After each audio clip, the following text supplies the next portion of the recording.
Most people fail the FBI phase 2 interview, and I want to get down to the 7 reasons why this is.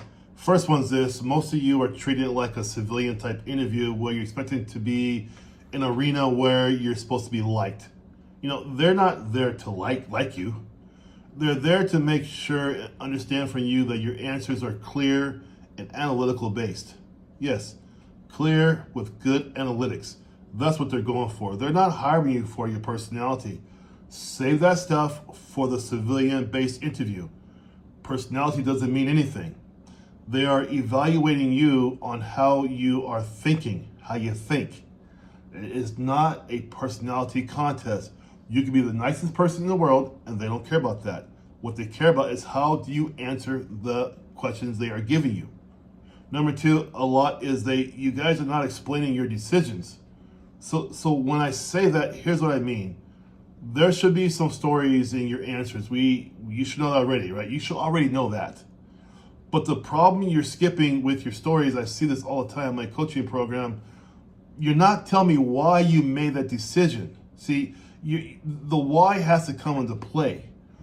If you're going to say, I took a left because I took a left, why did you take that left? When did you take it? What circumstances behind that led you to take a left instead of a right? Why didn't you go straight? Give me your rationale. So your stories, you should have some stories. We know that already. You should know that.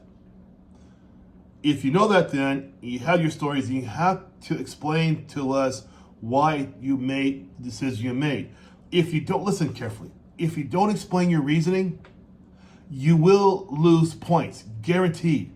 I hammer this home in my coaching program all the time for FBI phase 2. You have to explain why you're doing what you're doing, guys.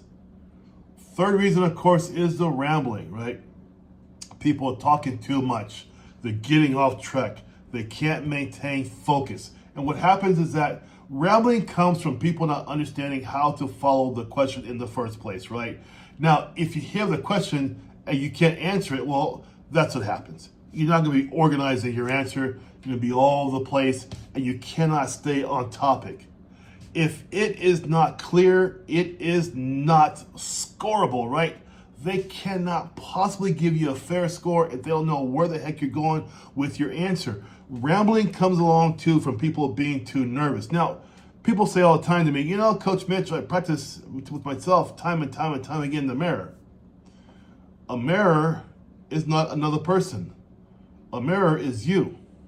You talking to yourself means that you're probably comfortable talking to that person because you know that person very well. Talking to 2 or 3 faces in suits and business outfits, giving you an inquisitive look while you're talking, in their environment, in their building, it's a whole different environment. I teach all my FBI candidates that from the get-go. Know where you are. You're not in the bathroom repeating things to yourself with just you in the bathroom. It will not get you ready. What's going to happen with that, you're going to run into, bam, rambling. You're going to say things that don't have any real consequences. You're going to say things that don't have any real decision making. You're going to have these low pressure situations. You're going to give them as an example. That is not going to cut it. They want real situations with impact. Side note, people think, well, Coach Mitch, I don't have military LEO. How can I have real decision making or real situations? You guys, 90% of jobs in the civilian world do translate to an extent into the FBI phase 2. Yeah, 90%. You'll be amazed how many people have an assortment of backgrounds who have helped to get through the interview process. Bricklayers, teachers, yeah, teachers for sure, right? I've had office workers. I've had 2 security guards come through the process. It doesn't really matter what job you have. We can make it work if you're willing to at least sign up and I can show you what I mean by that. I can make it work with you, but you have to take that first step, get into my coaching program down below, get into my calendar, and I'll show you how it's done, okay? Number 5 is a huge one, ATs. ATs, we need more ATs. So what's an AT? An analytical thinker. This is huge. Analytical thinkers are people who are thinking first before they act.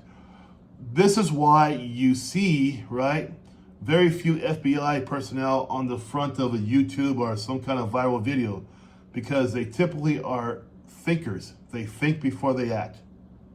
Now, when we see other law enforcement on TV doing dumb stuff, they're not FBI usually, or not Secret Service either, okay? Just so you know. So that's what I'm saying. So you need to show, when you're doing your analytical thinking, risk assessment. Options that were considered, huge one.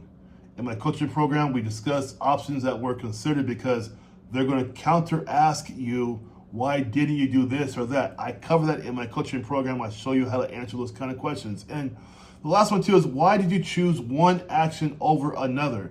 Your answer cannot be topical. It cannot be surfacey or topical. We have to drill down into why you are doing what you are doing. The last one is this, you guys. Sixth one is this, you guys, is that you have to take ownership of your action. By this, I mean, yeah, you're most likely going to have a team with you, a team member or two with you, right? But you don't want to answer every question with the team did this, the team did that, we here, we there. No, the panel's asking you, what did you do? What are you doing? How are you taking care of the situation? They're not asking about you and the team. So many people don't get this. They bury their actions under the team, like the team did this, so the team's speaking for me. Do not let the team speak for you in the FBI interview. That's not going to help you. Last one is huge. This is where I get about 28% of my returns for FBI are because people didn't pass the first time on their own. They come to me for my coaching services, and they pass at a 94% rate. Now, my usual pass is 90.4%. My FBI, people who come to me for a retest again, is 94%. It's a higher percent than my average, 90.4%. Here's the thing that gets them. They tell me all the time. I save this for last because for you that are still here, this is going to benefit you. They don't prepare the right way. What do I mean? Oh, I'll just talk about my experience. You can't just talk about your experience. This is a structured type environment. It's evaluated for sure, and it needs to have preparation.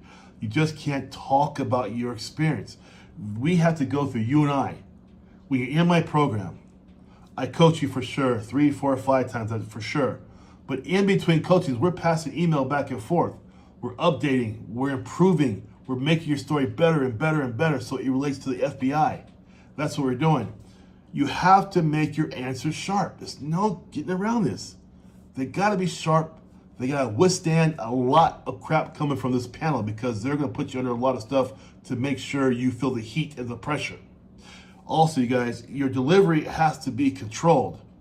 You have to understand how to use the right tonality, the right verbiage, the right delivery. All those things matter. Your thinking must be crystal clear and sharp. This is because they have such a high fail rate. Over 64% of FBI candidates do not pass the first time. That's just it. They don't pass the first time. It isn't because you're not a smart person. Don't tell me that. It's not what it is. It's because you didn't prepare the right way. If you want the best chance to pass this FBI phase 2 interview, I can help you. But I cannot help you if you don't reach out. I'm here to help you. All right? You guys, all of you guys, have a great night. Reach out to me if you want help. I can help you for sure. Take care. Coach Mitch. Bye-bye.